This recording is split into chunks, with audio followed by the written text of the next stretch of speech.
ಕಾರ್ಯರೂಪ ಯಾವುದು ಅಂದರೆ, ನಮ್ಮ ಅತ್ಯಂತ ಹತ್ತಿರದಲ್ಲಿರುವವರಿಗೆ ಅವರವರ ಹತ್ತಿರದಲ್ಲಿರುವವರಿಗೆ ಹೆಗಲಾದರೆ, ಬೆನ್ನು ತಟ್ಟಿದರೆ, ಸಮಾಧಾನ ಮಾಡಿದರೆ, ಅಳಲು ತೋಡಿಕೊಂಡದ್ದನ್ನು ಕೇಳಿಸಿಕೊಳ್ಳುವ ತಾಳ್ಮೆಯನ್ನು ಹೊಂದಿದರೆ ಖಂಡಿತ ಎಷ್ಟೋ ಪರಿಹಾರಗಳು ತಾನಾಗಿಯೇ ಅದು ಮುಂದುವರಿಯುವುದೇ ಇಲ್ಲ.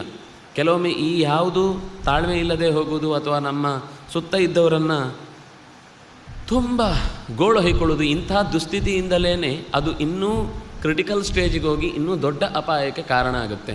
ಅದರಿಂದಾಗಿ ಎಷ್ಟೋ ಸರ್ತಿ ಈ ಅಪರಾಧದ ಮನಸ್ಥಿತಿ ಇರುವಂಥವರನ್ನು ನಾವು ಸ್ವಲ್ಪ ಕೆದಕಿ ನೋಡಿದಾಗ ಎಷ್ಟೋ ಸರ್ತಿ ಅಸಹಾಯಕತೆ ಮತ್ತು ಅವರನ್ನು ಯಾರೂ ಪರಿಗಣಿಸದೇ ಇದ್ದು ತುಂಬ ತೀವ್ರವಾಗಿ ನಿರ್ಲಕ್ಷ್ಯಕ್ಕೆ ಒಳಪಡಿಸಿದ್ದೂ ಕಾರಣ ಆಗಿರಬಹುದು.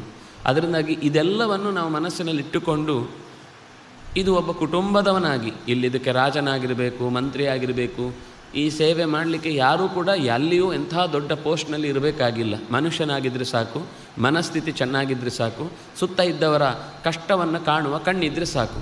ತನ್ನಿಂದ ತಾನೇ ಎಷ್ಟೋ ಸಮಸ್ಯೆಗಳು ಪರಿಹಾರ ಆಗುತ್ತೆ ಇದರಿಂದ.